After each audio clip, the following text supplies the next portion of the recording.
इस हेतु ब्रह्मा जी प्रयत्न कर रहे हैं। श्री हरि विष्णु से चर्चा के पश्चात उन्होंने गंगा को इस कल्याणकारी कार्य हेतु बुलाया है। तुम निश्चिंत रहो भगीरथ। प्रभु,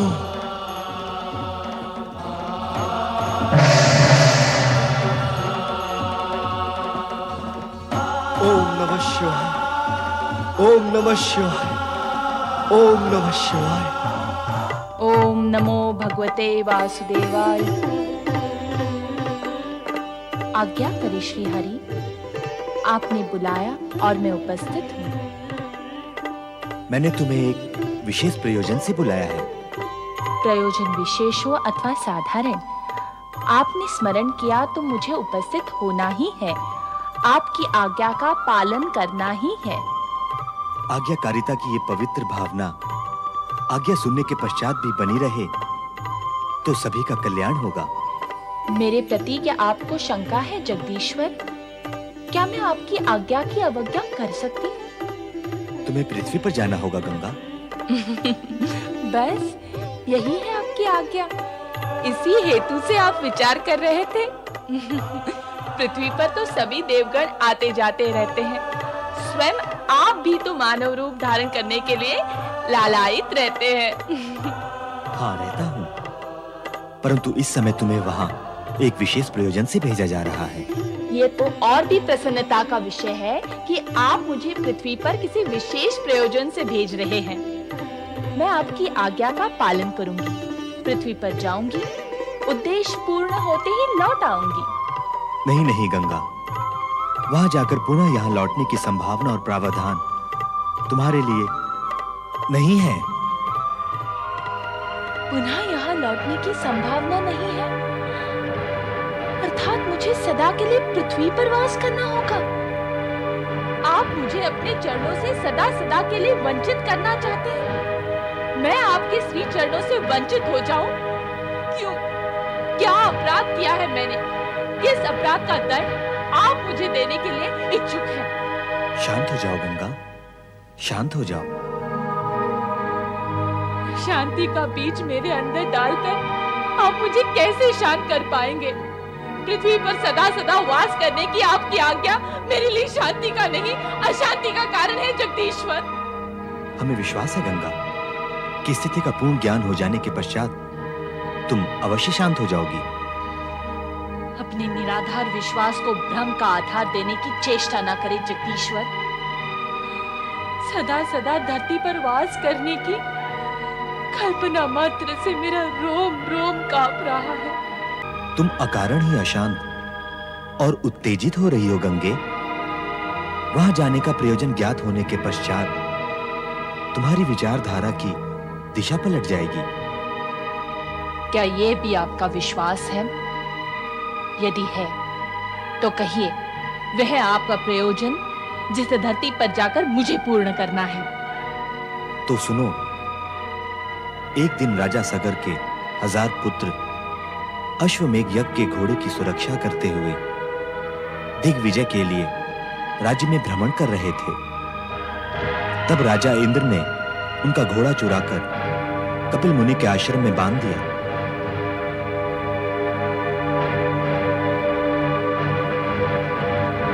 यहाँ तो अश्वमेघ यज्ञ का घोड़ा कहीं दिखाई भी नहीं देता। अरे ये तो किसी ऋषि मुनि का आश्रम लगता है। हमारा अश्व आश्रम में क्यों आएगा? हमें पता है कि आश्रम है। अश्व का कैसे ज्ञान होगा कि आश्रम है? वो तो कहीं भी जा सकता है। चलो आओ और कहीं ढूंढते हैं। चलो चलो चलो। हाँ चलो। वो देखो, सामने मुनि बैठे हुए हैं, तप और ध्यान में डूबे हुए। चलो चलकर उनसे पूछते हैं अश्व के विषय में। मुनिवर, आपने हमारे अश्वमेघ यज्ञ का घोड़ा देखा है? मुनि श्रेष्ठ, हम सगर पुत्र हैं। हमारे महाराज राजा सगर ने अश्वमेघ यज्ञ का आयोजन किया है। क्या आपने हमारा अश्व देखा है? ऋषि मुनि ऐसे अहंकारी होते हैं क्या? ये कैसे मुनि हैं जो हमारी बात सुनते ही नहीं? ये हमारा घोड़ा खान है। यदि ये मुनि हैं, तो हम भी राजा सगर के पुत्र हैं। हमारी भी कोई प्रतिष्ठा है।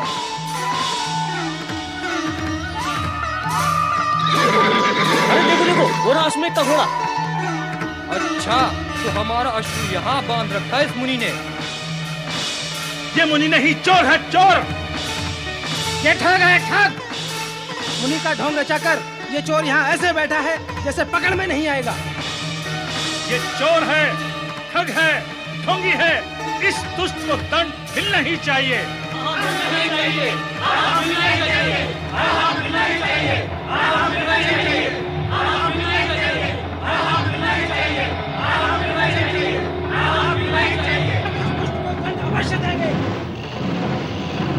दुष्टो, तुम मुझे दंड दोगे, मैं तुम्हें अभी भस्मीभूत किए देता हूं।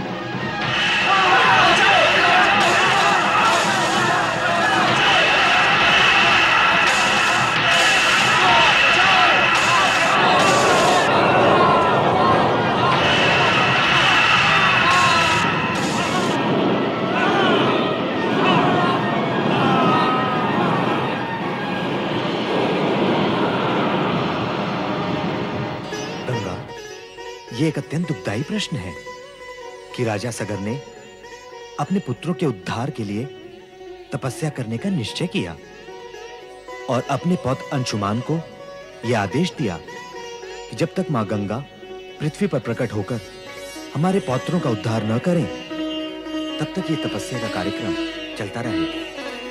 राजा सगर ने दिया ये आदेश? हाँ, तुम्हारी तपस्या में सगर, अंशुमान और राजा दिलीप ने भी इस कठिन कार्य में अपने प्राण समर्पित कर दिए। पितामह का आदेश और पूर्वजों का उद्धार करने के लिए भगीरथ ने अपनी कठोर तपस्या का प्रयत्न त्यागा नहीं। श्राप देने के पश्चात यही एक उपाय है उनके उद्धार का। भगीरथ, बुलाओ गंगा को।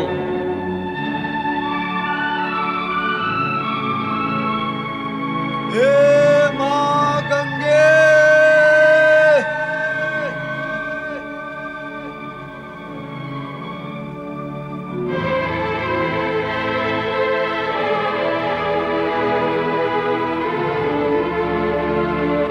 हे मां गंगे,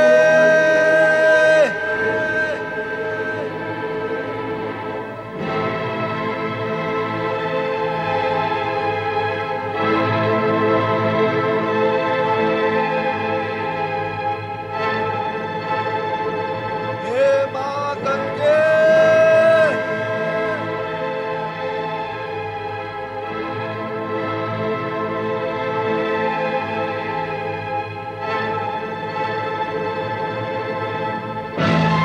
गंगा!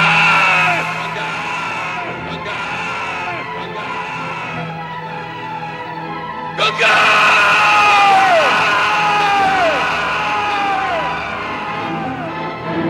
सुना तुमने? तुम्हारे अप्रिय वचन सुनकर शिव जी ने क्रोधित होकर जो हुंकार भरी, तो तीनों लोग कंपित हो गए। तुम्हें उनकी शक्ति का अनुमान हुआ? तो ये शिवजी की हुंकार थी? हाँ, शिव जी की शक्ति का मूल्यांकन नहीं किया जा सकता। वे साक्षात शक्ति हैं। तो अवश्य ही वे मेरे वेग की तीव्रता को सहन कर सकेंगे। अवश्य। मुझे पृथ्वी पर कब जाना होगा प्रभु? शुभ और कल्याणकारी कार्य में विलंब क्यों? तुम्हें तुरंत पृथ्वी की ओर प्रस्थान करना चाहिए। आज्ञा दे जगदीश्वर। गंगा! गंगा! गंगा!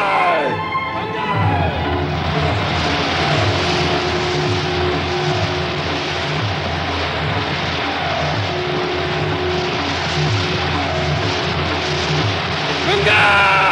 गंगा! गंगा! गंगा!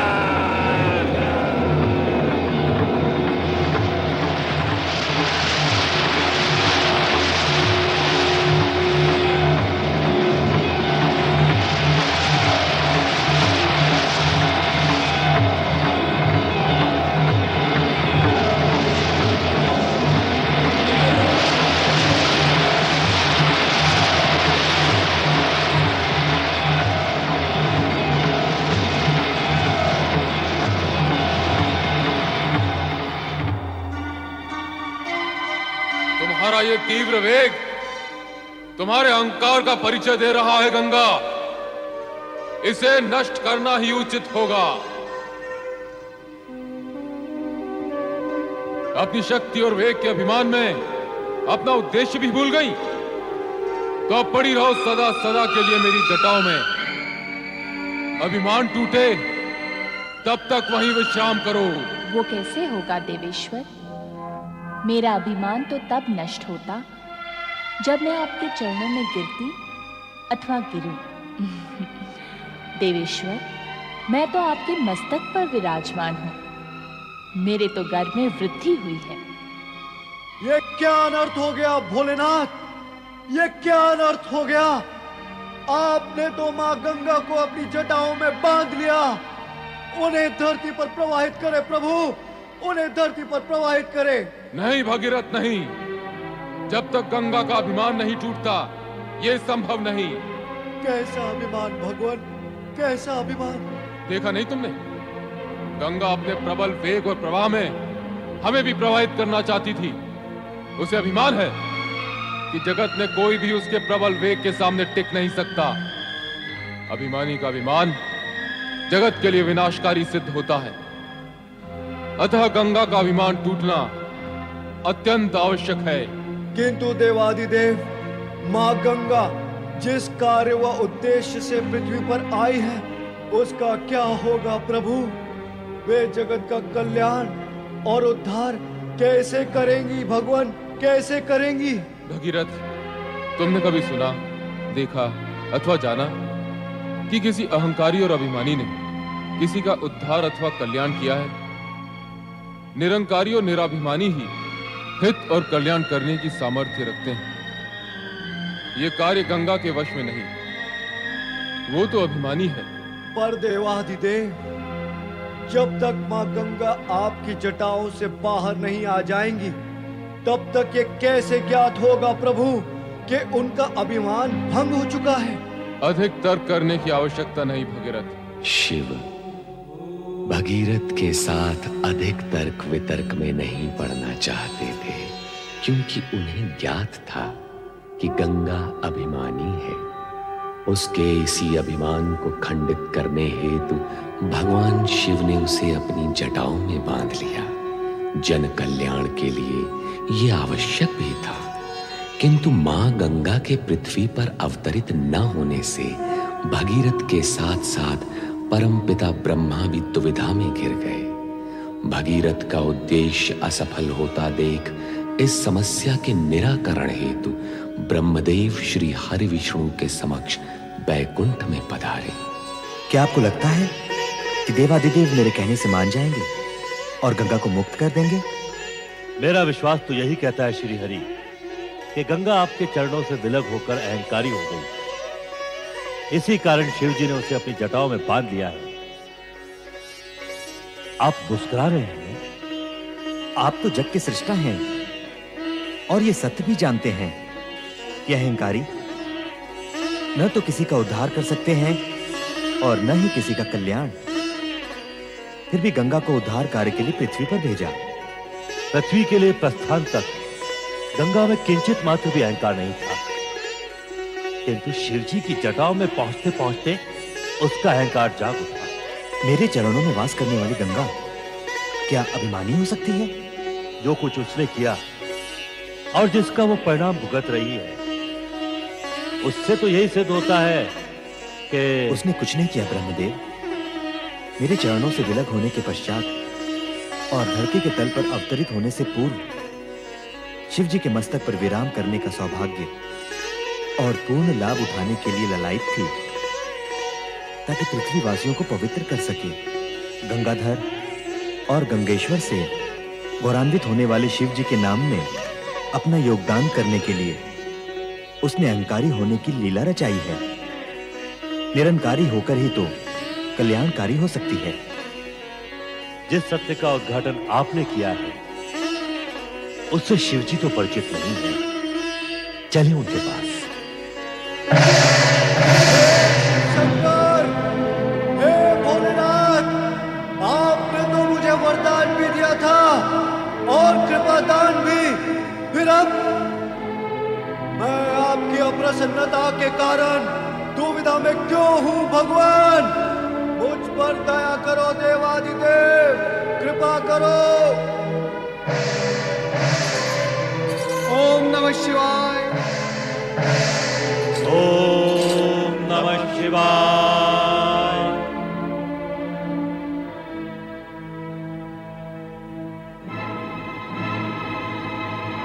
आश्चर्य है, घोर आश्चर्य। गंगा अवतरण हुआ भी और नहीं भी। नारायण नारायण।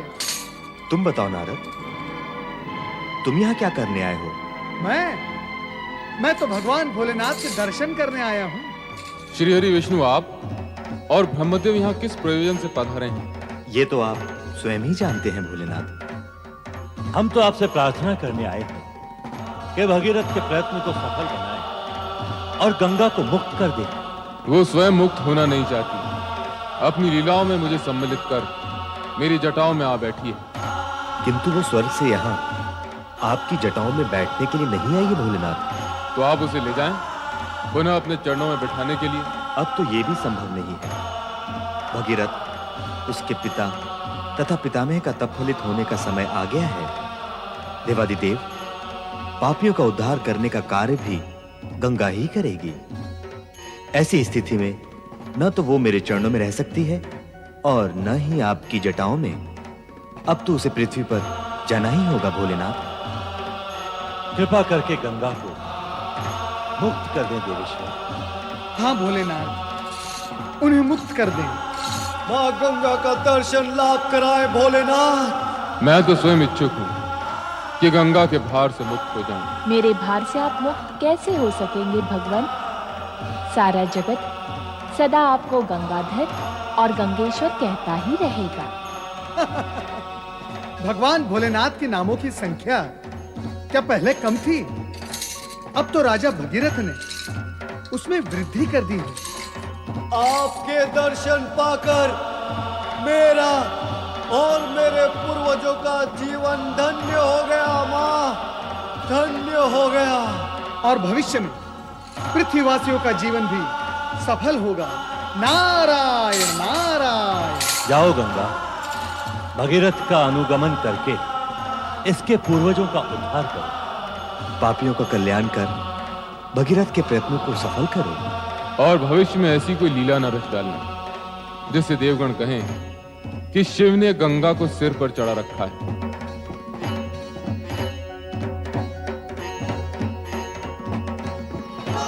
मैं तुम्हें मुक्त करता हूं।